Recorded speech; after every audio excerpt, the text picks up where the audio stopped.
Hello മക്കളെ, yes. അപ്പോൾ നമ്മൾ ഷുവർ ക്വസ്റ്റ്യൻ വീഡിയോ സീരീസിൽ നാലാമത്തെ പാർട്ടാണ് നമ്മൾ നോക്കാൻ പോകുന്നത്.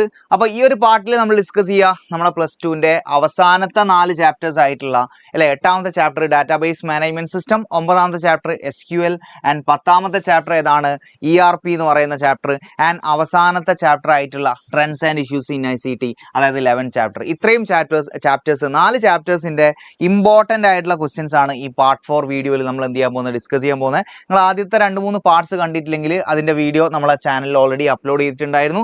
അപ്പോൾ നമുക്ക് എന്ത് ചെയ്യാം, സ്റ്റാർട്ട് ചെയ്യാം. ഓക്കെ അല്ലേ?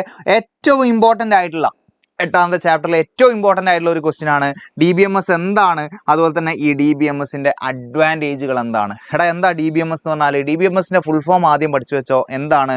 ഡാറ്റാബേസ് മാനേജ്മെന്റ് സിസ്റ്റം അല്ലെ. എന്താ ഡാറ്റാബേസ് മാനേജ്മെന്റ് സിസ്റ്റം എന്ന് പറഞ്ഞു കഴിഞ്ഞാൽ, ഡാറ്റാബേസിൽ സ്റ്റോർ ചെയ്തിട്ടുള്ള ഡാറ്റേനെ മാനേജ് ചെയ്യാൻ വേണ്ടിയിട്ട്, അല്ലെങ്കിൽ അതിനെ ആക്സസ് ചെയ്യാനും മാനേജ് ചെയ്യാനും വേണ്ടിയിട്ട് ഉപയോഗിക്കുന്ന സോഫ്റ്റ്വെയറിനെയാണ് നമ്മൾ എന്ത് പറയുക, DBMS എന്ന് പറയുക. വളരെ സിമ്പിൾ ഡെഫിനിഷൻ ആണ്. ഡാറ്റാബേസിൽ സ്റ്റോർ ചെയ്തിട്ടുള്ള ഡാറ്റേനെ ആക്സസ് ചെയ്യാനും മാനേജ് ചെയ്യാനും വേണ്ടിയിട്ട് ഉപയോഗിക്കുന്ന സോഫ്റ്റ്വെയറിനെയാണ് നമ്മൾ എന്ത് പറയുക, DBMS എന്ന് നമ്മൾ പറയുന്നത്. DBMS സോഫ്റ്റ്വെയറിന് ഒരു എക്സാമ്പിൾ പറയാൻ പറ്റുമോ? MySQL. ജസ്റ്റ് പഠിക്കുമ്പോൾ ഇതും കൂടെ നിങ്ങൾ പഠിച്ചു വെച്ചോ. MySQL എന്ന് പറയുന്ന സോഫ്റ്റ്വെയർ നമ്മൾ ലാബൊക്കെ ചെയ്ത് കഴിഞ്ഞില്ലേ MySQL ഉപയോഗിച്ചിട്ട്. അപ്പോൾ MySQLന്റെ സോഫ്റ്റ്വെയർ എന്താണ്? DBMSന്റെ സോഫ്റ്റ്വെയറിന് എക്സാമ്പിൾ ആണ്. അതുപോലെ തന്നെ Oracle, ഇതൊക്കെ എന്താണടാ, DBMSന്റെ സോഫ്റ്റ്വെയറിന് എക്സാമ്പിൾ ആണ്. അങ്ങനെയാണ് ഇതിന്റെ അഡ്വാൻറ്റേജസും ഇവിടെ എന്ത് ചെയ്തിട്ടുണ്ട്, ചോദ്യത്തിൽ ചോദിച്ചിട്ടുണ്ട് അല്ലെ. What are the advantages of DBMS?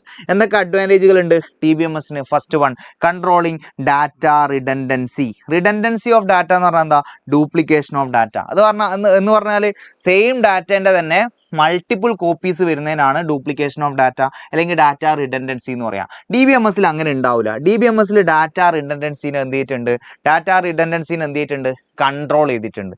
അതായത് ഡ്യൂപ്ലിക്കേഷൻ ഓഫ് ഡാറ്റേനെയാണ് ഡാറ്റ റിഡൻഡൻസി എന്ന് പറയുക. DBMSൽ എന്ത് ചെയ്തിട്ടുണ്ട്, ഡാറ്റേന്റെ ഡ്യൂപ്ലിക്കേഷൻ അല്ലെങ്കിൽ ഡാറ്റ റിഡൻഡൻസിനെ കൺട്രോൾ ചെയ്തിട്ടുണ്ട്. എന്ന് പറഞ്ഞാൽ DBMSൽ സെയിം ഡാറ്റേന്റെ തന്നെ അല്ലെ ഒരുപാട് കോപ്പീസ് ഉണ്ടാവില്ല. അതാണ് നമ്മൾ കൺട്രോളിങ് ഡാറ്റ റിഡൻഡൻസി കൊണ്ട് ഉദ്ദേശിക്കുന്നത്. പിന്നെ ഡാറ്റ കൺസിസ്റ്റൻസി എന്ന് പറഞ്ഞാൽ എന്താ? ഡാറ്റ എപ്പോഴും കൺസിസ്റ്റന്റ് ആയിരിക്കും. ഡാറ്റ എപ്പോഴാണ് ഇൻകൺസിസ്റ്റന്റ് ആവുമെന്ന് വെച്ചാൽ റിഡൻഡൻസി ഉണ്ടാകുമ്പോഴാണ്. സെയിം ഡാറ്റേന്റെ തന്നെ കുറെ കോപ്പി ഉണ്ടാകുമ്പോൾ ചില കോപ്പി, ഇപ്പൊ ആ കോപ്പി നമ്മൾ ഒഴിവാക്കാൻ വിചാരിച്ചാന്നുണ്ടെങ്കിൽ ചില കോപ്പി ഡിലീറ്റ് ആവും, ബാക്കിയുള്ള കോപ്പി ചിലപ്പം അവിടെ ഡിലീറ്റ് ആവാണ്ട് കിടക്കും. അല്ലെങ്കിൽ ആ ഒരു ഡിഫറെന്റ് കോപ്പിയുള്ള സാധനത്തിന് നമ്മൾ അപ്ഡേറ്റ് ചെയ്യാൻ വിചാരിക്കുന്നുണ്ടെങ്കിൽ ചില കോപ്പി അപ്ഡേറ്റ് ആവും, ചിലത് അപ്ഡേറ്റ് ആവാതെ കിടക്കും. അതായത് സിമ്പിൾ ആയിട്ട് ഇത്ര മാത്രം നിങ്ങൾ മനസ്സിലാക്കിയാൽ മതി. DBMSൽ ഡാറ്റ എപ്പോഴും കൺസിസ്റ്റന്റ് ആയിരിക്കും. എപ്പോഴാണ് ഇൻകൺസിസ്റ്റൻസി ഉണ്ടാവുക അല്ലെങ്കിൽ കൺസിസ്റ്റൻസി ഇല്ലാതിരിക്കുക എപ്പോഴാന്ന് വെച്ചാൽ ഡ്യൂപ്ലിക്കേഷൻ ഉണ്ടാകുമ്പോഴാണ്. അല്ലെങ്കിൽ നമ്മൾ ഈ പറഞ്ഞ റിഡൻഡൻസി ഉണ്ടാകുമ്പോഴാണ് റിഡൻഡൻസി ഉണ്ടാകുമ്പോഴാണ് ഇൻകൺസിസ്റ്റൻസി എന്ന് പറയുന്ന സിറ്റുവേഷൻ വരിക. അപ്പോൾ റിഡൻഡൻസി ഇല്ലാത്തതുകൊണ്ട് ഇൻകൺസിസ്റ്റൻസി എന്ന് പറയുന്ന സിറ്റുവേഷൻ ഉണ്ടാവുകയില്ല. അതായത് നമുക്ക് എപ്പോഴും പറയാം ഡാറ്റ എന്തായിരിക്കും, DBMSൽ എപ്പോഴും കൺസിസ്റ്റന്റ് ആയിരിക്കും എന്ന് നമുക്ക് പറയാൻ പറ്റും കേട്ടോ. അപ്പോൾ എന്തുകൊണ്ടാണ് ഡാറ്റ കൺസിസ്റ്റൻസി ഒബ്റ്റെയിൻ ചെയ്യാൻ പറ്റുന്നത്? By controlling data redundancy control ചെയ്യുന്നത് കൊണ്ടാണ്. ആൻഡ് മൂന്നാമത്തെ ഒരു അഡ്വാൻറ്റേജ് എന്താ DBMSന്റെ? എപ്പോൾ വേണേലും എഫിഷ്യന്റ് ആയിട്ട് ഡാറ്റനെ ആക്സസ് ചെയ്യാൻ പറ്റും. അതിനല്ലേ DBMSന്റെ സോഫ്റ്റ്വെയർ ഉപയോഗിക്കുന്നത്. ഡാറ്റനെ നല്ല അടിപൊളിയായിട്ട് ആക്സസ് ചെയ്യാനും മാനേജ് ചെയ്യാനും വേണ്ടിയിട്ടല്ലേ MySQL, Oracle പോലത്തെ സോഫ്റ്റ്വെയർസ് ഉപയോഗിക്കുന്നത്. അപ്പോൾ ഇതിന്റെ അഡ്വാൻറ്റേജ് എന്താ? Efficient data access. എത്ര പെട്ടെന്ന് അല്ലേ നമുക്ക് വളരെ വളരെ പെട്ടെന്ന് എന്ത് ചെയ്യാൻ പറ്റും, ഡാറ്റ സ്റ്റോർ ചെയ്യാനും ആക്സസ് ചെയ്യാനും പറ്റും എന്നുള്ളതാണ്. ആൻഡ് ഡാറ്റ ഇന്റഗ്രിറ്റി ആണ് മറ്റൊരു അഡ്വാൻറ്റേജ്. എന്താ ഡാറ്റ ഇന്റഗ്രിറ്റി? ഡാറ്റേന്റെ ഓവറോൾ കംപ്ലീറ്റ്നെസ് ആൻഡ് ആക്യുറസിക്ക് നമ്മൾ വിളിക്കുന്ന പേരാണ് ഡാറ്റ ഇന്റഗ്രിറ്റി. ഡാറ്റ മൊത്തത്തിൽ ഓവറോൾ ആയിട്ട് നോക്കുമ്പോൾ കംപ്ലീറ്റ്നെസ് ഉണ്ടാവും, അതുപോലെ തന്നെ ഡാറ്റ കൃത്യമായിരിക്കും, ആക്യുറേറ്റ് ആയിരിക്കും. ഇത് നമ്മൾ വിളിക്കുന്ന പേരാണ് ഡാറ്റ ഇന്റഗ്രിറ്റി. അടുത്തതാണടാ ഡാറ്റ സെക്യൂരിറ്റി എന്ന് പറയുന്നത്. എന്താ ഡാറ്റ സെക്യൂരിറ്റി?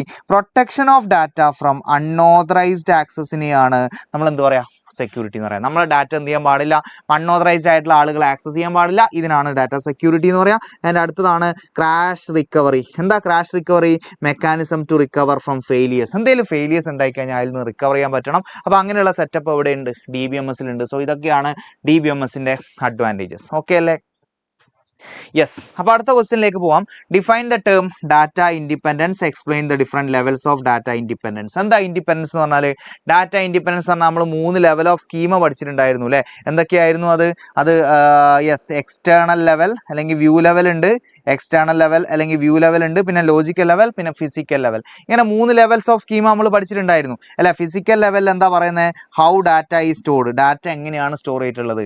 ആൻഡ് ലോജിക്കൽ ലെവലിൽ എന്താ പറയുന്നത്? വാട്ട് ഡാറ്റ ഈസ് സ്റ്റോർഡ്, അതായത് ഇപ്പോൾ അഡ്മിഷൻ നമ്പർ ഇൻറ്റീജർ ആണ്, നെയിം ക്യാരക്ടർ ആണ്, അങ്ങനെ എന്ത് ഡാറ്റയാണ് സ്റ്റോർ ചെയ്തിട്ടുള്ളതെന്നാണ് നമ്മൾ ലോജിക്കൽ ലെവലിൽ പറയുന്നത്. ഇനിയിപ്പോൾ വ്യൂ ലെവൽ നമ്മൾ എന്താ പറയുന്നത്, എക്സ്റ്റേണൽ ലെവലിൽ എന്താ പറയുന്നത്, ഓരോ യൂസറും ഡാറ്റനെ എങ്ങനെയാണ് കാണുന്നത്, അതാണ് വ്യൂ ലെവലിൽ പറയുന്നത്. അപ്പോൾ ഇങ്ങനെ 3 ലെവൽസ് ഉണ്ടായിരുന്നു, 3 ലെവൽസ് ഓഫ് അബ്സ്ട്രാക്ഷൻ ഉണ്ടായിരുന്നു. അങ്ങനെയാണ് എന്താ ഡാറ്റ ഇൻഡിപെൻഡൻസ് എന്ന് പറഞ്ഞാൽ, ഒരു ലെവലിൽ നമ്മൾ മാറ്റം വരുത്തുന്നത് അതിന് തൊട്ടടുത്ത അല്ലെങ്കിൽ തൊട്ട് ഹയർ ലെവലിൽ മേലെയുള്ള ലെവലിൽ എഫക്റ്റ് ചെയ്യുന്നില്ലെങ്കിൽ അതിനാണ് നമ്മൾ എന്ത് പറയുക, ഡാറ്റ ഇൻഡിപെൻഡൻസ് എന്ന് പറയുക. Okay, the ability to modify the schema definition in one level without affecting the schema definition at next level, next higher level. Schema എന്ന് പറഞ്ഞാൽ ഒന്നുമില്ല, സ്ട്രക്ചർ. അതായത് ഒരു ലെവലിലുള്ള സ്കീമ അല്ലെങ്കിൽ സ്ട്രക്ചർ മാറ്റുമ്പോൾ അതിൻ്റെ തൊട്ട് ഹയർ ലെവലിലുള്ള, തൊട്ട് മേലെ ലെവലിലുള്ള സ്കീമക്ക് മാറ്റം വരുന്നില്ലെങ്കിൽ അല്ലെങ്കിൽ അതിനെ എഫക്റ്റ് ചെയ്യുന്നില്ലെങ്കിൽ അതിനാണ് ഡാറ്റ ഇൻഡിപെൻഡൻസ് എന്ന് പറയുക. 2 രീതിയിലുള്ള ഡാറ്റ ഇൻഡിപെൻഡൻസ് ഉണ്ട്. എന്താണ്? Physical data independence, logical data independence. എന്തായിരിക്കും ഫിസിക്കൽ ഡാറ്റ ഇൻഡിപെൻഡൻസ്? ഫിസിക്കൽ ലെവലിൽ മാറ്റം വരുത്തുന്നത് കൺസെപ്ച്വൽ ലെവലിൽ എഫക്റ്റ് ചെയ്യുന്നില്ലെങ്കിൽ. ഫിസിക്കൽ ലെവൽ എന്ന് പറയുമ്പോൾ ഈ ഒരു ലെവലാണ്. ഇവിടെ മാറ്റം വരുന്നത് കൺസെപ്ച്വൽ ലെവൽ എന്ന് പറഞ്ഞാൽ ലോജിക്കൽ ലെവൽ തന്നെയാണ്, അതിൻ്റെ തൊട്ട് മേലെയുള്ള ലെവലിൽ എഫക്റ്റ് ചെയ്യുന്നില്ലെങ്കിൽ അതിനാണ് ഫിസിക്കൽ ഡാറ്റ ഇൻഡിപെൻഡൻസ് പറയുക. എന്താ ലോജിക്കൽ എന്ന് പറഞ്ഞു കഴിഞ്ഞാൽ ability to modify the schema at conceptual level അല്ലെങ്കിൽ logical level without affecting the schema at view level. അല്ലെ, എന്താണ് ലോജിക്കൽ ലെവൽ ഡാറ്റ ഇൻഡിപെൻഡൻസ് പറഞ്ഞാൽ? ഈ ലോജിക്കൽ ലെവലിൽ മാറ്റം വരുത്തുന്നത് അതിൻ്റെ തൊട്ട് മേലെയുള്ള ലെവലായിട്ടുള്ള എക്സ്റ്റേണൽ ലെവൽ അല്ലെങ്കിൽ വ്യൂ ലെവലിൽ എഫക്റ്റ് ചെയ്യുന്നില്ലെങ്കിൽ അതിനാണ് നമ്മൾ എന്ത് വിളിക്കുക മക്കളെ, എന്ത് വിളിക്കുക? ലോജിക്കൽ ഡാറ്റ ഇൻഡിപെൻഡൻസ് എന്ന് വിളിക്കുക. അപ്പോൾ ഡാറ്റ ഇൻഡിപെൻഡൻസ് 2 രീതിയിലുണ്ടെന്ന് പഠിച്ചോ. Physical level, physical data independence, അതുപോലെ തന്നെ ലോജിക്കൽ ഡാറ്റ ഇൻഡിപെൻഡൻസ് എന്നാണ് എന്ന് നമ്മൾ മനസ്സിലാക്കി. യെസ്, ഇപ്രാവശ്യത്തെ 2024 മോഡൽ എക്സാമിന് ചോദിച്ചിട്ടുള്ള ഒരു ചോദ്യമാണ്. ഇതുപോലത്തെ കുറേ ക്വസ്റ്റ്യൻസ് എന്ത് ചെയ്തിട്ടുണ്ടായിരുന്നു, ഇതിൻ്റെ മുന്നേയും ഉള്ള പരീക്ഷക്കൊക്കെ ചോദിച്ചിട്ടുണ്ടായിരുന്നു. അപ്പോൾ ഇതൊക്കെ കറക്റ്റായിട്ട് നമ്മൾ മനസ്സിലാക്കേണ്ടതാണ് ബിഫോർ അവർ ഫൈനൽ എക്സാം അല്ലേ. അതായത് പ്രൈമറി കീ എന്താ, ഡിഗ്രി എന്താ, കാർഡിനാലിറ്റി എന്താ, ഈ ടേബിളിൻ്റെ എന്നാണ് ചോദിച്ചിട്ടുള്ളത്. മക്കളെ ഞാൻ ചോദിക്കട്ടെ, എന്താ പ്രൈമറി കീ? ഒരു ടേബിളിൽ നമ്മൾ ആ റോനെ യുണീക്കായിട്ട് ഐഡൻറ്റിഫൈ ചെയ്യാൻ വേണ്ടിയിട്ട് നമ്മൾ ഉപയോഗിക്കുന്ന ഒരു ആട്രിബ്യൂട്ട് ആയിരിക്കും, അല്ലെങ്കിൽ കളക്ഷൻ ഓഫ് ആട്രിബ്യൂട്ട് ആയിരിക്കും. എടാ ഈ ടേബിൾ കണ്ടിട്ട് നിങ്ങൾക്ക് എന്താ തോന്നുന്നത്? ഈ ടേബിൾ കണ്ടിട്ട് ഒരു കുട്ടി സയൻസിലാണ് പഠിക്കുന്നത്, ഒരു കുട്ടി കൊമേഴ്സ്, ഒരു കുട്ടി സയൻസ്. അപ്പോൾ ഇങ്ങനെ ആവുമ്പോൾ അതിൻ്റെ അർത്ഥം ഇത് മേ ബി ഒരു സ്കൂളിലുള്ള കുട്ടികളുടെ ലിസ്റ്റ് ആവാനല്ലേ സാധ്യത. അപ്പോൾ ഒരു സ്കൂളിലുള്ള കുട്ടികളുടെ ലിസ്റ്റ് എന്ന് പറയുമ്പോൾ നമുക്ക് ഒരിക്കലും പേരിനെ ഒരിക്കലും നമുക്ക് എന്താക്കാൻ പറ്റില്ല, പ്രൈമറി കീ ആക്കാൻ പറ്റില്ല. ബിക്കോസ് ഒരു സ്കൂളിൽ സെയിം പേരുള്ള കുറേ കുട്ടികൾ ഉണ്ടാവാൻ സാധ്യതയുണ്ട് അല്ലേ. അതുപോലെ തന്നെ മാർക്കോ റിസൾട്ടോ ഇതൊന്നുമല്ല നമുക്ക് പ്രൈമറി കീ ആക്കാൻ പറ്റുക. വളരെ സിമ്പിളാണ്. എടാ പ്രൈമറി കീ ആയിട്ട് നമുക്ക് എന്തെടുക്കാം? രജിസ്റ്റർ നമ്പർ എടുക്കാം. രജിസ്റ്റർ നമ്പർ, ബിക്കോസ് 101, 102, 103 ഇതൊരിക്കലും റിപ്പീറ്റ് ചെയ്യൂല. രജിസ്റ്റർ നമ്പർ ഒരിക്കലും റിപ്പീറ്റ് ചെയ്യൂല. അത് പ്രൈമറി കീ ആയിട്ട് എടുക്കാൻ പറ്റും. എന്നാൽ ഡിഗ്രി എന്ന് പറഞ്ഞാൽ എന്താ? ഡിഗ്രി എന്ന് പറഞ്ഞാൽ എന്താണെന്നാണ് നമ്മൾ പഠിച്ചത്? ഒരു ടേബിളിൽ എത്ര കോളംസ് ഉണ്ട് എന്ന് എണ്ണിയാൽ മതി. ഡിഗ്രി കിട്ടണമെങ്കിൽ ഒരു ടേബിളിൽ എത്ര കോളംസ് ഉണ്ട് എന്ന് എണ്ണിയാൽ മതി. എത്ര കോളംസ് അവിടെ ഉള്ളത്? അല്ല, ഇത് first column, second column, third, fourth, fifth അല്ലെ. ഇവിടെ 5 കോളംസാണ് ഉള്ളത്. അപ്പോൾ നമ്മളെ ടേബിളിൻ്റെ ഡിഗ്രി എത്രയാണ്? 5 ആണ്. നമ്പർ ഓഫ് കോളംസ് അല്ലെങ്കിൽ നമ്പർ ഓഫ് ആട്രിബ്യൂട്ട്സ്, അതാണ് ഡിഗ്രി നമ്മൾ പഠിച്ചിട്ടുണ്ട്. ആൻഡ് മൂന്നാമത്തെ ചോദ്യം എന്താടാ? കാർഡിനാലിറ്റി. എടാ എന്താ കാർഡിനാലിറ്റി? നിങ്ങളോട് ഏതെങ്കിലും ടേബിൾ വന്നിട്ട് കാർഡിനാലിറ്റി ചോദിച്ചാൽ അവിടെ എത്ര റോ ഉണ്ട് അല്ലെങ്കിൽ ടപ്പിൾസ് ഉണ്ട് എന്ന് കൗണ്ട് ചെയ്താൽ മതി. ഇവിടെ എത്ര റോ ഉള്ളത്? ഫസ്റ്റത്തെ റോ ഇത്, രണ്ടാമത്തെ റോ ഇത്, മൂന്നാമത്തെ റോ ഫാത്തിമാൻ്റെ റോ അല്ലെ. 3 റോ ഉണ്ട് അല്ലെ. അപ്പോൾ ഇതിൻ്റെ കാർഡിനാലിറ്റി എത്രയാ? 3 ആണ്. ഓക്കെ ആണല്ലോ. ഇതാണ് ഈ ഒരു ക്വസ്റ്റ്യൻ്റെ ആൻസർ. അപ്പോൾ ഈ രീതിയിൽ പ്രൈമറി കീ, ഡിഗ്രി, കാർഡിനാലിറ്റി, പിന്നെ റിലേഷൻ എന്താണ് എന്നുള്ള രീതിയിലൊക്കെ ഉള്ള ക്വസ്റ്റ്യൻസ് നമ്മൾ പഠിച്ചിട്ടുണ്ട്. റിലേഷൻ എന്ന് പറഞ്ഞാൽ ജസ്റ്റ് എന്താ, റിലേഷൻ എന്ന് പറഞ്ഞു കഴിഞ്ഞാൽ ടേബിളിനെയാണ് റിലേഷൻ എന്ന് പറയുക. ഈ കാര്യങ്ങളൊക്കെ നിങ്ങൾ ഓർത്ത് വെക്കുക. അതേപോലെ തന്നെ ഇപ്രാവശ്യത്തെ മോഡൽ എക്സാമിന് ചോദിച്ചിട്ടുള്ള മറ്റൊരു ചോദ്യം ഞാൻ പറഞ്ഞിട്ടുണ്ടായിരുന്നു, റിലേഷണൽ ആൾജിബ്രയിലുള്ള ഓപ്പറേഷൻസ് ഇമ്പോർട്ടൻ്റ് ആണ്. അപ്പോൾ ഇപ്രാവശ്യത്തെ പരീക്ഷയ്ക്ക് ചോദിച്ചിട്ടുള്ളത് ഈ ഓരോ ഓപ്പറേഷൻസിൻ്റെയും എന്താണ്, ഓരോ ഓപ്പറേഷന് ഉപയോഗിക്കുന്ന സിമ്പൽ ഏതാണെന്നുള്ളത് മാത്രമാണ്. ഒരുപക്ഷെ കുറച്ചും കൂടെ ഡീറ്റെയിൽഡ് ആയിട്ട് ഇതിനെപ്പറ്റി എക്സ്പ്ലെയിൻ ചെയ്യാനൊക്കെ ചോദിക്കുക. അപ്പോൾ ഈ റിലേഷണൽ ആൾജിബ്ര എന്ന് പറയുന്ന സെക്ഷൻ നിങ്ങൾ എന്തായാലും പഠിച്ചിരിക്കണം. അവിടെ നമ്മൾ 6 ഓപ്പറേഷൻസ് പഠിച്ചിട്ടുണ്ട്, അതെന്തായാലും നിങ്ങൾ പഠിച്ചിരിക്കണം. ഓക്കെ അല്ലേ. അപ്പോൾ ഓരോന്നിൻ്റെയും സിമ്പിൾസ് ഏതൊക്കെയാണ്? സെലക്ട് ഓപ്പറേഷൻ്റെ സിമ്പിൾ ഏതാ? സിഗ്മ എന്ന് പറയുന്ന സിമ്പിൾ ഉപയോഗിച്ചിട്ടല്ലേ സെലക്ട് നമ്മൾ കാണിക്കുക അല്ലേ. പ്രൊജക്റ്റ് ഓപ്പറേഷൻ്റെ സിമ്പിൾ ഏതായിരുന്നു? പൈ അല്ലേ. അല്ലേ, പൈ ആണ് പ്രൊജക്റ്റ് ഓപ്പറേഷൻ്റെ സിമ്പിൾ അല്ലേ. പൈ എന്ന് പറയുന്ന സിമ്പിൾ ഉപയോഗിച്ചിട്ടാണ് പ്രൊജക്റ്റ് നമ്മൾ യൂസ് ചെയ്യാറുള്ളത്. യൂണിയൻ ഓപ്പറേഷൻ, യൂണിയൻ്റെ യു തന്നെയാണ് നമ്മൾ എന്ത് ചെയ്യുന്നത് ഉപയോഗിക്കുന്നത്. എന്നാൽ ഇന്റർസെക്ഷൻ എന്ന് പറഞ്ഞാൽ യൂണിയനെ നേരെ തിരിച്ചിടലാണ് ഇന്റർസെക്ഷൻ അല്ലെ, അതാണ് ഇന്റർസെക്ഷൻ. ഇനിയിപ്പോൾ നിങ്ങളോട് ഡിഫറൻസ് ചോദിച്ചാലോ, ഡിഫറൻസ് ആണ് ചോദിക്കുന്നതെന്നുണ്ടെങ്കിൽ മൈനസ് സിമ്പിൾ ആണ് അല്ലെ. ഡിഫറൻസ് ആണ് ചോദിക്കുന്നതെന്നുണ്ടെങ്കിൽ മൈനസ് സിമ്പിൾ. ഇനിയിപ്പോൾ കാർട്ടീഷ്യൻ പ്രോഡക്റ്റ് നമ്മൾ പഠിച്ചിട്ടുണ്ട്. കാർട്ടീഷ്യൻ പ്രോഡക്റ്റ് ആണെങ്കിൽ ക്രോസ് സിമ്പിൾ ആണ്. സിമ്പിൾസ് എന്ത് ചെയ്ത് വെക്കുക, എന്തായാലും പഠിച്ചു വെക്കുക. ഇതിൽ സെലക്ട് എന്ന് പറയുന്നത് എന്തിനാ ഉപയോഗിക്കുന്നത്, ഒരു കണ്ടീഷൻ സാറ്റിസ്ഫൈ ചെയ്യുന്ന റോ സെലക്ട് ചെയ്യാൻ. പ്രൊജക്ട് എന്തിനാ, ഒരു കണ്ടീഷൻ സാറ്റിസ്ഫൈ ചെയ്യുന്ന കോളംസ് അല്ലെങ്കിൽ നമ്മൾ പറഞ്ഞിട്ടുള്ള കോളംസ് സ്പെസിഫൈ ചെയ്യാൻ വേണ്ടിയിട്ട്. യൂണിയൻ എന്ന് പറഞ്ഞാൽ രണ്ട് ടേബിളിലും വരുന്ന ടപ്പിൾസ് എടുക്കാൻ വേണ്ടി, ഒന്നുകിൽ ആദ്യത്തെ ടേബിൾ അല്ലെങ്കിൽ രണ്ടാമത്തെ ടേബിൾ അല്ലെങ്കിൽ രണ്ടിലും കോമൺ ആയിട്ട് വരുന്ന ടപ്പിൾസ് എടുക്കാൻ വേണ്ടി. ഇന്റർസെക്ഷൻ എന്ന് പറഞ്ഞാൽ രണ്ട് ടേബിളിലും കോമൺ ആയിട്ട് വരുന്ന ടപ്പിൾസ് എടുക്കാൻ വേണ്ടി. ഡിഫറൻസ് എന്ന് പറഞ്ഞാൽ ആദ്യത്തെ ടേബിളിൽ വരുന്നതും രണ്ടാമത്തെ ടേബിളിൽ വരാത്തതുമായിട്ടുള്ള ടപ്പിൾസ് ആണ്. കാർട്ടീഷ്യൻ പ്രൊഡക്റ്റ് എന്ന് പറഞ്ഞാൽ രണ്ടിൻ്റെയും കോമ്പിനേഷൻ ആണ്, രണ്ട് ക്രോസ് ചെയ്യലാണ് നമ്മൾ പഠിച്ചിട്ടുണ്ട്. Okay, list any two numeric data types of SQL. അപ്പോൾ നമ്മൾ SQLന്റെ ചാപ്റ്ററിലേക്ക് 9ാമത്തെ ചാപ്റ്ററിലേക്ക് വരികയാണ്. Numeric data types of SQL ഏതൊക്കെയാണ്, ഇൻറ്റും DECയും ആണ്. കറക്റ്റ് പഠിച്ചോ, ഡാറ്റ ടൈപ്സ് ഇൻ SQL ഇവിടുന്ന് ഒരു ചോദ്യം വരും. ഇത് മനസ്സിലാക്കിയാൽ നിങ്ങൾക്ക് എന്തെങ്കിലുമൊക്കെ മാർക്ക് കിട്ടും. ന്യൂമറിക് ഡാറ്റ ടൈപ്പ് ഉണ്ട്, സ്ട്രിംഗ് ഉണ്ട്, ഡേറ്റ് ആൻഡ് ടൈം ഉണ്ട് SQLിൽ കേട്ടോ. SQLിൽ I am talking about SQL. നമ്മൾ ജാവാ സ്ക്രിപ്റ്റിൽ എന്ത് ചെയ്തിട്ടുണ്ട്, ജാവാ സ്ക്രിപ്റ്റിൽ ഡാറ്റ ടൈപ്പ് പഠിച്ചിട്ടുണ്ട്, C++ലൊക്കെ പഠിച്ചിട്ടുണ്ട്. ബട്ട് ഇവിടെ SQLിന്റെ കാര്യമാണ് ഞാൻ പറയുന്നത്. SQLിൽ ന്യൂമറിക് ഉണ്ട്, സ്ട്രിംഗ് ഉണ്ട്, ഡേറ്റ് ആൻഡ് ടൈം ഉണ്ട്. ന്യൂമറിക്കിൽ ഏതൊക്കെയാണ്, ഇൻറ്റ് DEC. സ്ട്രിംഗിൽ ഏതൊക്കെയാണ്, ക്യാറ് വാർക്യാറ്. ഡേറ്റിൽ ഡേറ്റും ടൈമും അല്ല. ഇൻറ്റ് എന്ന് പറഞ്ഞാൽ ഇൻറ്റീജർ നമ്പേഴ്സ് കൊടുക്കാൻ, DEC എന്ന് പറഞ്ഞാൽ പോയിന്റ് വരുന്ന വാല്യൂസ് കൊടുക്കാൻ. സ്ട്രിംഗ് എന്ന് പറയുമ്പോൾ ഇതുപോലത്തെ കാര്യങ്ങളാണ്, നിങ്ങൾക്ക് അറിയാം, ഡബിൾ കോഡ്സിൻ്റെ ഉള്ളിലിടുന്ന സീക്വൻസ് ഓഫ് ക്യാരക്ടേഴ്സ് ആണ്. അതിൽ ക്യാറും വാർക്യാറും ഉണ്ട്. രണ്ടിൻ്റെ വ്യത്യാസം എന്ന് പറഞ്ഞാൽ ക്യാർ എന്ന് പറയുന്നത് ഫിക്സഡ് ലെങ്ത് ആയിരിക്കും, ലെങ്ത് പിന്നെ ചേഞ്ച് ചെയ്യൂല. എന്നാൽ വാർക്യാർ എന്ന് പറയുന്നത് വാരിയബിൾ ലെങ്ത് ആണ്, എന്ന് പറഞ്ഞാൽ നമ്മൾ ഡിക്ലെയർ ചെയ്തതിനനുസരിച്ചല്ല ശരിക്കും മെമ്മറി യൂട്ടിലൈസ് ചെയ്യുക, നമ്മൾ ഉപയോഗിച്ചതിനനുസരിച്ച് മാത്രമാണ് മെമ്മറി യൂട്ടിലൈസ് ചെയ്യുക. അതാണ് വാർക്യാറിന്റെ പ്രത്യേകത. പിന്നെ ഡേറ്റും ടൈമും സ്റ്റോർ ചെയ്യാൻ ഈ ഫോർമാറ്റിൽ ഡേറ്റ് സ്റ്റോർ ചെയ്യുക, ഈ ഫോർമാറ്റിൽ ടൈമും നമുക്ക് സ്റ്റോർ ചെയ്യാൻ പറ്റും. Briefly explain the components of SQL ചോദിച്ചാലോ, SQLിന്റെ കമ്പോണൻസിനെ 3ആയിട്ട് ഡിവൈഡ് ചെയ്യാം.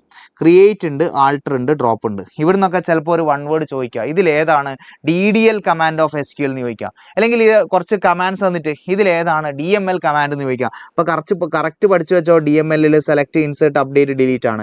DMLിൽ ഗ്രാൻഡ് റീവോക്ക് ആണ്. ഓക്കെ, എന്തിനാ DDL ഉപയോഗിക്കുന്നത്, നമ്മളെ SQLിനകത്ത് അല്ലെ, for defining or creating or modifying the schema or structure of a relation. ഒരു റിലേഷൻ്റെ സ്കീമ അല്ലെങ്കിൽ സ്ട്രക്ചർ ക്രിയേറ്റ് ചെയ്യാനും മോഡിഫൈ ചെയ്യാനും വേണ്ടിയിട്ടൊക്കെയാണ് നമ്മൾ എന്തുപയോഗിക്കുന്നത്, DDL കമാൻഡ്സ്, ഡാറ്റ ഡെഫിനിഷൻ ലാംഗ്വേജിൻ്റെ കമാൻഡ്സ് ഉപയോഗിക്കുന്നത്. അതിൽ വരുന്നത് എന്തൊക്കെയാണ്, ക്രിയേറ്റും ആൾട്ടറും ഡ്രോപ്പും ആണ്. എന്ന് പറഞ്ഞാൽ ഒരു ടേബിൾ ഉണ്ടാക്കുക, ഉള്ള ടേബിൾ റിമൂവ് ചെയ്യുക, ഒരു ടേബിളിൽ ഒരു കോളം ആഡ് ചെയ്യുക, ഇങ്ങനത്തെ കാര്യങ്ങൾക്കൊക്കെ വേണ്ടിയിട്ടാണ് ക്രിയേറ്റ്, ആൾട്ടർ, ഡ്രോപ്പ് പോലെയുള്ള data definition language DDL commands use ചെയ്യുന്നത്. DDLന്റെ ഫുൾ ഫോം വരെ ചോദിക്കാം, പഠിച്ചു വെച്ചോ. അടുത്ത എന്താ, ഡാറ്റ മാനിപ്പുലേഷൻ ലാംഗ്വേജ്. എന്താ ഡാറ്റ മാനിപ്പുലേഷൻ ലാംഗ്വേജ് എന്ന് പറഞ്ഞാൽ ഫോർ അല്ലെ to insert data into tables. Already ടേബിളിന്റെ ആ ഒരു സ്ട്രക്ചർ ഉണ്ട് അല്ലെങ്കിൽ സ്കീമ ഓർ സ്ട്രക്ചർ ഉണ്ട്, അതിലേക്ക് വാല്യൂ ഇൻസേർട്ട് ചെയ്യുക, അതിലുള്ള വാല്യൂസ് മാറ്റുക, അപ്ഡേറ്റ് ചെയ്യുക, ഉള്ള വാല്യൂസ് ഡിലീറ്റ് ചെയ്യുക, ഇങ്ങനത്തെ കാര്യങ്ങൾക്ക് വേണ്ടിയിട്ട് ഉപയോഗിക്കുന്ന കമാൻഡ്സ് ആണ് സെലക്ട്, ഇൻസേർട്ട്, അപ്ഡേറ്റ്, ഡിലീറ്റ് എന്ന് പറയുന്ന ഡാറ്റ മാനിപ്പുലേഷൻ ലാംഗ്വേജ് കമാൻഡ്സ്. അടുത്തതാണ് മക്കളെ ഡാറ്റ കൺട്രോൾ ലാംഗ്വേജ്. എന്താ ഡാറ്റ കൺട്രോൾ ലാംഗ്വേജ്, ഇത് സെക്യൂരിറ്റി കൺസേൺസിന് വേണ്ടിയിട്ട്, സെക്യൂരിറ്റി ആവശ്യത്തിന് വേണ്ടി യൂസ് ചെയ്യുന്നതാണ്. അതായത് ഡാറ്റാ ബേസിലേക്ക് ആക്സസ് കൊടുക്കണോ വേണ്ടേ, ഇത് കൺട്രോൾ ചെയ്യാൻ വേണ്ടിയിട്ടാണ് ഇത് ഉപയോഗിക്കുന്നത്. സോ ഗ്രാൻഡ് റീവോക്ക് എന്ന് പറയുന്ന രണ്ട് കമാൻഡ്സ് ആണ് DCL കമാൻഡ്സ് ആയിട്ട് ഉപയോഗിക്കുന്നത്. ഓക്കെ അല്ലേ, ഇത് പഠിച്ചു വെക്കുക കേട്ടോ. ഓക്കെ ആണ്. ഇനി അടുത്ത എന്താ, briefly explain the column constraints in SQL. എന്താ കോളം കൺസ്ട്രെയിൻസ് എന്ന് പറഞ്ഞാൽ, നമ്മളിങ്ങനെ SQLന്റെ ടേബിൾസിലേക്ക് ഇങ്ങനെ വാല്യൂ കൊടുക്കുമ്പോൾ വാല്യൂസ് ഇങ്ങനെ ഇൻസേർട്ട് ചെയ്യുമ്പോൾ, ഇൻസേർട്ട് ഇൻറ്റു എന്ന് പറഞ്ഞാൽ വാല്യൂസ് ഇൻസേർട്ട് ചെയ്യുമ്പോൾ ആ വാല്യൂസിൻ്റെ മേലെ നമ്മൾ കൊടുക്കുന്ന കുറച്ച് റെസ്ട്രിക്ഷൻസ് അല്ലെങ്കിൽ റൂൾസിനെയാണ് നമ്മൾ എന്ത് പറയുന്നത്, കൺസ്ട്രെയിൻസ് എന്ന് പറയുന്നത്. restrictions or rules enforced on data as they are entered into the table. ടേബിളിലേക്ക് ഇൻസേർട്ട് ചെയ്യുന്ന സമയത്ത് കൊടുക്കുന്ന കുറച്ച് റെസ്ട്രിക്ഷൻസ് ഓർ റൂൾസിനെയാണ് കൺസ്ട്രെയിൻസ് എന്ന് പറയാം. ഓക്കെ, കൺസ്ട്രെയിൻസ് കോളം ലെവലിലും ടേബിൾ ലെവലിലും ഒക്കെ ഉണ്ട്. കോളം ലെവൽ കൺസ്ട്രെയിൻസ് എന്തൊക്കെയാ, കോളത്തിന്റെ മേലെ നമുക്ക് കൊടുക്കാൻ പറ്റുന്ന റെസ്ട്രിക്ഷൻസ്, ഓരോ കോളവും ഇങ്ങനെ ആയിരിക്കണം എന്ന് പറഞ്ഞാൽ നമുക്ക് കുറച്ച് റെസ്ട്രിക്ഷൻസ് കൊടുക്കാം. എന്തൊക്കെയാ, ഫസ്റ്റ് വൺ നോട്ട് നൾ. എന്താ നോട്ട് നൾ എന്ന് പറഞ്ഞാൽ, ഒരു കോളത്തിൽ എന്ത് വരാൻ പാടില്ല, നൾ വാല്യൂ വരാൻ പാടില്ല. അഡ്മിഷൻ നമ്പറിനെ നോട്ട് നൾ ആക്കിയാൽ അതിനെ കോളത്തിൽ നൾ വാല്യൂ വരാൻ പാടില്ല. എന്നാൽ ഓട്ടോ ഇൻക്രിമെന്റ് എന്ന് പറഞ്ഞാൽ ഓട്ടോമാറ്റിക്കലി തൊട്ട് മേലെയുള്ള വാല്യൂവിൽ നിന്ന് ഇൻക്രിമെന്റ് ചെയ്തിട്ട് കൊടുക്കും. ഓക്കെ, അങ്ങനെ കൊടുത്തു കഴിഞ്ഞാൽ MySQL serial numbers automatically assign ചെയ്തിട്ട് ഇൻക്രിമെന്റ് ചെയ്ത് കൊടുക്കും എന്നുള്ളതാണ്. യുണീക്ക് കൊടുത്തു കഴിഞ്ഞാൽ പിന്നെ എന്താ, റിപ്പീറ്റ് ചെയ്ത് വരാൻ പാടില്ല. അതായത് അഡ്മിഷൻ നമ്പറിനെ യുണീക്ക് ആക്കിയാൽ പിന്നെ എനിക്ക് ഇങ്ങനെ 1 എന്ന് പറഞ്ഞ് സെയിം അഡ്മിഷൻ നമ്പർ കൊടുക്കാൻ പറ്റൂല. ഓക്കെ അല്ലേ. പ്രൈമറി കീ എന്ന് പറയുന്ന റെസ്ട്രിക്ഷൻ അല്ലെങ്കിൽ കൺസ്ട്രെയിന്റ് എന്തിനാ ഉപയോഗിക്കുന്നത്, ഒരു കോളത്തിനെ പ്രൈമറി കീ ആക്കിയിട്ട് സെറ്റ് ചെയ്യാൻ വേണ്ടിയിട്ട്. ഡിഫോൾട്ട് എന്തിനാ, ഒരു കോളത്തിന് ഡിഫോൾട്ട് വാല്യൂ കൊടുക്കാൻ എടുക്കാൻ വേണ്ടിയിട്ടാണ് യൂസ് ചെയ്യുന്നത്. ഓക്കെ അല്ലേ? ഇത് ഇപ്രാവശ്യത്തെ മോഡൽ എക്സാമിൻ്റെ ക്വസ്റ്റ്യൻ ആണ്. Create the table student given below. ഒരു ടേബിൾ തന്ന്, ഒരു ടേബിളിൽ എന്തൊക്കെ വേണം? ഇത് ടേബിളിലുള്ള ഡാറ്റ അല്ല കേട്ടോ, ഇത് ടേബിളിലുള്ള ഡാറ്റ അല്ലേ, ഇത് ജസ്റ്റ് ടേബിളിൽ എന്തൊക്കെ വേണം എന്നാണ് ഇവിടെ തരുന്നത്. ഇവിടെ എന്തൊക്കെ വേണം? നമ്മളെ ടേബിളിൽ എന്തൊക്കെ വേണം, എന്തൊക്കെ ഫീൽഡുകൾ വേണം? റോൾ നമ്പർ വേണം, നെയിം വേണം, മാർക്ക് വേണം. അപ്പോൾ നമ്മളെ ടേബിൾ ഇങ്ങനെ ആയിരിക്കണം വേണ്ടത്. റോൾ നമ്പർ വേണം നമ്മളെ ടേബിളിൽ, പിന്നെന്ത് വേണം? നെയിം എന്ന് പറയുന്ന ഒരു സംഭവം വേണം, പിന്നെന്ത് വേണം? മാർക്ക് എന്ന് പറയുന്ന സംഭവം. ഇങ്ങനെ 3 കാര്യങ്ങൾ അടങ്ങുന്ന ടേബിളാണ്. ഈ ടേബിളിൻ്റെ പേരെന്താണെന്നാ തന്നിട്ടുള്ളടാ? സ്റ്റുഡൻറ്റ് എന്നാണ് ടേബിളിൻ്റെ പേര് എന്നും തന്നിട്ടുണ്ട്. ഇനി നമുക്ക് എന്താ ചെയ്യണ്ടേ? ഈ write SQL query for the following, ഈ കാര്യങ്ങൾക്കുള്ള SQL query എഴുതാനാണ് പറയുന്നത്. First to create the about table student. എങ്ങനെയാണ് ടേബിൾ ഉണ്ടാക്കുക? ടേബിൾ ഉണ്ടാക്കാനുള്ള query എഴുതേണ്ടത് എങ്ങനെയാണ്? ടേബിൾ ഉണ്ടാക്കുക ഒന്ന് പറഞ്ഞേ, എങ്ങനെയാണ് ടേബിൾ ഉണ്ടാക്കുക? ഈ ടേബിൾ എങ്ങനെ ഉണ്ടാക്കുക? Create table. ടേബിളിൻ്റെ പേരെന്താ? Student. So create table student അല്ലേ, ക്രിയേറ്റ് ടേബിൾ സ്റ്റുഡൻറ്റ്. അതിനുശേഷം എന്താ? ബ്രാക്കറ്റ് ഓപ്പൺ ചെയ്യുക. എന്തൊക്കെ കാര്യങ്ങളുള്ള റോൾ നമ്പർ ഉണ്ട് അല്ലേ ഫസ്റ്റ്. അപ്പോൾ ഞാൻ റോൾ നമ്പർ എന്ന് കൊടുത്തു. റോൾ നമ്പർ അല്ലെ, സ്പേസ് അതെന്താണെന്ന് ഇവിടെ പറയുന്നുണ്ട്. നമുക്ക് ഇൻറ്റീജർ ആവണം, പ്രൈമറി കീ ആവണം എന്നൊക്കെ പറയുന്നുണ്ട്. അപ്പോൾ റോൾ നമ്പർ എന്ന് കൊടുക്കുക, സ്പേസ് ഇൻറ്റ്, അത് പ്രൈമറി കീ ആയിട്ടും കൂടെ സെറ്റ് ചെയ്യുക. Primary space key, primary key ആയിട്ടും കൂടെ സെറ്റ് ചെയ്യുക. കോമ. അടുത്ത എന്താ വേണ്ടത്? നെയിം അല്ലേ. അപ്പം നെയിം എന്ന് പറഞ്ഞു കൊടുത്തു. നെയിം എന്താണെന്ന് ഇവിടെ പറയുന്നുണ്ട്? സ്ട്രിങ് ആണ്. സ്ട്രിങ് എന്ന് പറയുമ്പോൾ ഒന്നുകിൽ കാർ കൊടുക്കുക, ഡാറ്റ ടൈപ്പ്, അല്ലെങ്കിൽ വാർക്കാർ കൊടുക്കുക. അപ്പം നെയിം ജസ്റ്റ് ഞാൻ എന്ത് ചെയ്തു? വാർക്കാർ ആയിട്ട് കൊടുക്കുകയാണ്. വാർക്കാർ ഓഫ് ഒരു 20 സൈസ് കൊടുക്കുകയാണ്. മാക്സിമം 20 അക്ഷരങ്ങളുള്ള പേരായിക്കോട്ടെ കൊടുക്കുന്നത് അല്ല. 20 ഇവിടെ ക്വസ്റ്റ്യനിൽ പറയുന്നുണ്ട് 20 ക്യാരക്ടേഴ്സ് ആണ്. സോ ഞാൻ വാർക്കാർ ഓഫ് 20 എന്ന് പറഞ്ഞു കൊടുത്തു. ഓക്കെ, കോമ എടുത്തിട്ട് അടുത്ത എന്താ വേണ്ടത്? ഇനി എന്താ വേണ്ടത്? മാർക്കാണ് അല്ലേ. അപ്പോൾ ഇതിൻ്റെ ബാക്കി ഞാൻ ഇതിൻ്റെ നേരെ താഴെ ചെയ്യുന്നുണ്ട്. മാർക്ക് എന്താ? മാർക്ക് ഇൻറ്റീജർ ആണ്. സോ ഒന്നും നോക്കണ്ട, ഡാറ്റ ടൈപ്പ് എന്ത് കൊടുക്കുക? ഇൻറ്റ് കൊടുക്കുക. അതിനുശേഷം നോട്ട് നൾ എന്ന് പ്രത്യേകം പറയണം. അതെന്താവാൻ പാടില്ല? നള്ളാവാൻ പാടില്ല എന്നൊരു റെസ്ട്രിക്ഷൻ കൂടെ പറയുന്നുണ്ട്. സോ മാർക്ക് ഇൻറ്റ് കഴിഞ്ഞിട്ട് എന്ത് കൊടുക്കാം? നോട്ട് നള്ള് എന്ന് കൊടുത്തിട്ട് കഴിഞ്ഞു. ഇത്രയും കാര്യങ്ങളാണ്. അപ്പോൾ ഞാനിവിടെ ഒരു ബ്രാക്കറ്റ് ഓപ്പൺ ചെയ്തിട്ടല്ലേ ഇതൊക്കെ എഴുതിയിട്ടുള്ളത്. അപ്പോൾ ആ ബ്രാക്കറ്റ് എന്ത് ചെയ്യുക? ക്ലോസ് ചെയ്യുക, സെമി കോളൻ ഇടുക. ഇങ്ങനെയായിരിക്കും ടേബിൾ ക്രിയേറ്റ് ചെയ്യുക. അടുത്ത question, to display the details in the student table അല്ല, ടേബിൾ സ്റ്റുഡൻറ്റ് ടേബിളിലുള്ള ഡീറ്റെയിൽസ് അങ്ങ് ഡിസ്പ്ലേ ചെയ്യാൻ. അപ്പോൾ എങ്ങനെയാ details display in table student details display ചെയ്യുക? ജസ്റ്റ് സെലക്ട് കമാൻഡ് ഉപയോഗിച്ചാൽ മതി. സെലക്ട് എന്തൊക്കെ ഡീറ്റെയിൽസ് ആണെന്ന് പറയുന്നില്ല. അപ്പോൾ നമ്മൾ എല്ലാ ഡീറ്റെയിൽസും എടുക്കാൻ വേണ്ടി സെലക്ട് സ്റ്റാർ എന്ന് കൊടുക്കുക അല്ലേ. സെലക്ട് സ്റ്റാർ എന്ന് കൊടുക്കുക. ഫ്രം ടേബിളിൻ്റെ പേരെന്താ? ഞാൻ സ്മോൾ ലെറ്ററിലാണ് കേട്ടോ സ്റ്റുഡൻറ്റ് ഉണ്ടാക്കിയിട്ടുള്ള സ്റ്റുഡൻറ്റ്. അപ്പോൾ ഞാൻ സെലക്ട് സ്റ്റാർ ഫ്രം സ്റ്റുഡൻറ്റ് എന്ന് സ്മോൾ ലെറ്ററിൽ കൊടുത്തു. ഓക്കെ, ഇനി അടുത്ത എന്താ? To display roll number and name of students having mark greater than 60 അല്ല 600 എന്നായിരുന്നു ചോദ്യം അല്ല, 600 എന്നായിരുന്നു ചോദ്യം കേട്ടോ, 600. ഓക്കെ, അപ്പോൾ എങ്ങനെയാണ് അത് ചെയ്തുക? സെലക്ട് എന്തൊക്കെയാണ് സെലക്ട് ചെയ്യേണ്ടത്? നെയിമും റോൾ നമ്പറും ആണ് അല്ലേ. അപ്പോൾ സെലക്ട് റോൾ നമ്പർ നെയിം, ഇത് രണ്ടുമാണ് സെലക്ട് ചെയ്യേണ്ടത് അല്ലെ. സ്റ്റാർ അല്ല, എല്ലാ ഡീറ്റെയിൽസും വേണ്ട, ഇത് രണ്ടുമാണ് സെലക്ട് ചെയ്യേണ്ടത്. ഫ്രം സ്റ്റുഡൻറ്റ് അല്ലെ, ഫ്രം സ്റ്റുഡൻറ്റ് ടേബിളിൽ നിന്ന്. പക്ഷെ ഒരു കണ്ടീഷൻ ഉണ്ട്, having mark greater than 600. Mark എന്തായിരിക്കണം? 600-നേക്കാളും കൂടുതൽ ആവണം. അപ്പോൾ വേർ ഇട്ടിട്ട് നമുക്കൊരു കണ്ടീഷനും കൊടുക്കാം. വേർ എന്താണ് condition? Where mark greater than 600. Okay, ഇതാണ് നമ്മളെ condition. Select roll number name from student where mark greater than 600. ഇതാണ് നമ്മളെ കണ്ടീഷൻ. എന്നിട്ട് എന്ത് ചെയ്യുക? സെമി കോളൻ ഇടുക. ഇങ്ങനെയായിരിക്കണം ഈ ക്വസ്റ്റ്യൻ്റെ ആൻസർ വരിക. അപ്പോൾ ഇത് മോഡൽ എക്സാമിൻ്റെ ഇപ്രാവശ്യത്തെ മോഡൽ എക്സാമിൻ്റെ ക്വസ്റ്റ്യൻ ആണ്, ശ്രദ്ധിക്കുക. ഓക്കെ അല്ലേ. സോ അടുത്ത നമ്മൾ 10ാമത്തെ ചാപ്റ്റർ ERP-യിലേക്ക് പോവുകയാണ്. എന്താണ് ERP അല്ല, what is an ERP? Write in to ERP related technologies. ഈ ERP-ൻ്റെ ഡെഫിനിഷൻ എന്ത് ചെയ്യാം? ഒരുപക്ഷെ അടുത്ത പരീക്ഷയ്ക്കും ചോദിക്കാം. ഇത് ഇമ്പോർട്ടൻ്റ് ആണ്. സോ ERP എന്താണെന്നുള്ളത് നിങ്ങൾ പഠിച്ചു വെച്ചോ. ERP എന്ന് പറയുന്നത് ഒരു fully integrated business management software ആണ്. That integrates various modules. ആ ബിസിനസ് മാനേജ്മെൻറ്റിൽ ഒരുപാട് മൊഡ്യൂൾസ് ഉണ്ട്, നമ്മൾ പഠിച്ചിട്ടുണ്ട്. ഫിനാൻസ്, HR, പ്രൊഡക്ഷൻ, സെയിൽസ് എന്നുള്ള മറ്റു ഒരുപാട് മൊഡ്യൂൾസ് ഉണ്ട്. ഇതിനൊക്കെ ഇൻ്റഗ്രേറ്റ് ചെയ്യുന്ന ഒരു ബിസിനസ് മാനേജ്മെൻറ്റ് സോഫ്റ്റ്വെയറിനെയാണ് നമ്മൾ എന്ത് പറയുക? ERP എന്ന് പറയാം. യെസ്, ഇവിടെ ERP റിലേറ്റഡ് ടെക്നോളജീസ് 2 എഴുതാൻ പറയുന്നുണ്ട്. സോ നമ്മൾ പഠിച്ചു വെക്കണം. Product life cycle management PLM, customer relationship management CRM, management information system MIS, supply chain management SCM. ഇത് 4 ERP റിലേറ്റഡ് ടെക്നോളജീസിൽ വരുന്നത് എന്ന് എന്ത് ചെയ്ത് വെക്കുക, പഠിച്ചു വെക്കുക. അങ്ങനെയാണെങ്കിൽ ഫൈനൽ എക്സാമിന് ചോദിക്കാൻ സാധ്യതയുള്ള ഒരു ക്വസ്റ്റ്യൻ ആയിട്ട് കാണുന്നത് ERPയുടെ ബെനിഫിറ്റ്സ് ആണ്. ERPയുടെ ബെനിഫിറ്റ്സ് എന്തൊക്കെയാണെന്ന് ചോദിക്കാൻ സാധ്യതയുണ്ട്. First one, improved resource utilization, അല്ലെ ആ ഓർഗനൈസേഷൻ്റെ റിസോഴ്സുകൾ ബെറ്റർ ആയിട്ട് യൂട്ടിലൈസ് ചെയ്യാൻ പറ്റും ERP ഉണ്ടെങ്കിൽ. പിന്നെ ബെറ്റർ കസ്റ്റമർ സാറ്റിസ്ഫാക്ഷൻ കിട്ടും. അതുപോലെ തന്നെ പ്രൊവൈഡ്സ് ആക്യുറേറ്റ് ഇൻഫർമേഷൻ, അല്ലെ കുറച്ചും കൂടെ ആക്യുറേറ്റ് ആയിട്ടുള്ള ഇൻഫർമേഷൻ പ്രൊവൈഡ് ചെയ്യാനായിട്ട് പറ്റും. ഓക്കെ അല്ലേ? യെസ്. ഇനി നമ്മൾ ലാസ്റ്റ് ചാപ്റ്ററിലുള്ള ഇമ്പോർട്ടൻറ്റ് ക്വസ്റ്റ്യനിലേക്ക് വരികയാണ്. Briefly explain the mobile communication services. SMS, GPS, smart card, പോരാത്തതിന് ഒരു MMS കൂടെ നമ്മൾ പഠിച്ചിട്ടുണ്ടായിരുന്നു. ഇതൊക്കെ മൊബൈൽ കമ്മ്യൂണിക്കേഷൻ സർവീസസ് ആണ്. ഇതിനെ പറ്റിയിട്ട് എക്സ്പ്ലെയിൻ ചെയ്യാൻ എന്ത് ചെയ്യാം, ചോദിക്കാം. അപ്പോൾ SMS എന്താണ്? ഷോർട്ട് മെസ്സേജ് സർവീസ്, എല്ലാവർക്കും അറിയാം, ടെക്സ്റ്റ് മെസ്സേജ് എക്സ്ചേഞ്ച് ചെയ്യുന്ന പരിപാടിയാണ് അല്ലെ. GPS എന്ന് പറഞ്ഞാൽ ഗ്ലോബൽ പൊസിഷനിങ് സിസ്റ്റം. ഇത് വെച്ചിട്ടാണ് നമ്മൾ ലൊക്കേഷനും കാര്യങ്ങളൊക്കെ ട്രാക്ക് ചെയ്യുന്നത്. അപ്പോൾ ഇതിന്റെ ഡെഫിനിഷൻ സാറ്റലൈറ്റ് ബേസ്ഡ് ആയിട്ടുള്ള ഒരു നാവിഗേഷൻ സിസ്റ്റം ആണ്. അത് ഉപയോഗിച്ചിട്ട് നമുക്ക് ജോഗ്രഫിക്കൽ പൊസിഷൻ നമുക്ക് ട്രാക്ക് ചെയ്യാൻ പറ്റും by using longitude and latitude. Okay, latitude longitude ഉപയോഗിച്ചിട്ട് നമുക്ക് ഇത് എന്ത് ചെയ്യാൻ പറ്റും, ട്രാക്ക് ചെയ്യാൻ പറ്റും. പിന്നെ സ്മാർട്ട് കാർഡ് എന്ന് പറയുന്നത്, സ്മാർട്ട് കാർഡ് എന്താടാ? അതൊരു പ്ലാസ്റ്റിക് കാർഡാണ്, embedded with a computer chip or memory, അല്ലെ. ഒരു ATM കാർഡ് പോലത്തെ ഒരു സിമ്പിൾ പ്ലാസ്റ്റിക് കാർഡാണ്. അതിൽ ഒരു കമ്പ്യൂട്ടർ ചിപ്പോ അല്ലെങ്കിൽ മെമ്മറി ഉണ്ടാവും. അപ്പോൾ അത് ഉപയോഗിച്ചിട്ട് നമുക്ക് ഡാറ്റ സ്റ്റോർ ചെയ്യാനും ട്രാൻസാക്ട് ചെയ്യാനും പറ്റും. ഓക്കെ, ഇതാണ് എന്ത്, സ്മാർട്ട് കാർഡ് എന്ന് പറയുന്നത്. Write short notes on any 2 cyber crimes against individuals. Cyber crimes ഇൻഡിവിജ്വൽസിനെതിരെ ഉണ്ട്, ഗവൺമെന്റിനെതിരെ ഉണ്ട്, അല്ലെ. നമ്മൾ പഠിച്ചിട്ടുണ്ട് അഗെയിൻസ്റ്റ് ഇൻഡിവിജ്വൽസും പഠിച്ചിട്ടുണ്ട്, ഗവൺമെന്റ് ഉണ്ട്, അതുപോലെ തന്നെ അഗെയിൻസ്റ്റ് പ്രോപ്പർട്ടി ഒക്കെ ഉണ്ട്. പക്ഷേ അഗെയിൻസ്റ്റ് ഇൻഡിവിജ്വൽസ് എന്താണ്, കുറച്ച് ഇമ്പോർട്ടൻ്റ് ആണ്.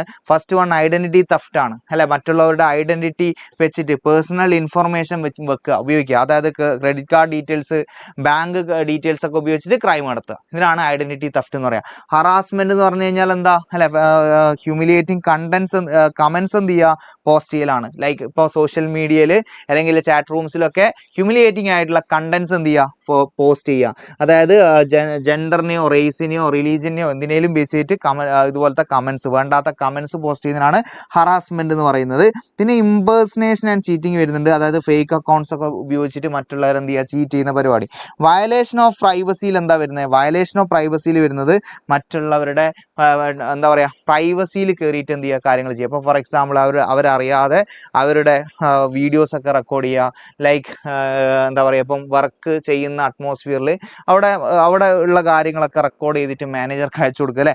അതുപോലത്തെ കാര്യങ്ങളൊക്കെയാണ് വയലേഷൻ ഓഫ് പ്രൈവസിയിൽ നമുക്ക് പറയാൻ പറ്റുക. പിന്നെ ഡിസെമിനേഷൻ ഓഫ് ഒബ്സെൻസ് മെറ്റീരിയൽ എന്ന് പറഞ്ഞാൽ ഇപ്പോൾ പോണോഗ്രഫി പോലത്തെ, അല്ലെ, അൺവാണ്ടഡ് ആയിട്ടുള്ള അല്ലെങ്കിൽ ബാഡ് ആയിട്ടുള്ള കണ്ടന്റ്സ് ഇന്റർനെറ്റിലൂടെ അപ്ലോഡ് ചെയ്യുക. ഇതുപോലെയുള്ള പരിപാടിയാണ് ഡിസെമിനേഷൻ ഓഫ് ഓബ്സെൻസ് മെറ്റീരിയൽ എന്ന് പറഞ്ഞിട്ട് പറയാനുള്ളത്. സോ ഇത്രയും കാര്യങ്ങളാണ് എന്ത് ചെയ്യാനുള്ളത്, ഈ ഒരു വീഡിയോയിൽ ഡിസ്കസ് ചെയ്യാനുള്ളത്. അപ്പോൾ അവസാനത്തെ 4 ചാപ്റ്റേഴ്സിന്റെ ക്വസ്റ്റ്യൻസ് ആണ് നമ്മൾ എന്ത് ചെയ്തിട്ടുണ്ടായിരുന്നത്, ഇവിടെ ഡിസ്കസ് ചെയ്ത്. അപ്പോൾ ഇത്രയുമാണ് ഇവിടെയുള്ളത്. സോ എല്ലാവർക്കും all the best. Thank you so much.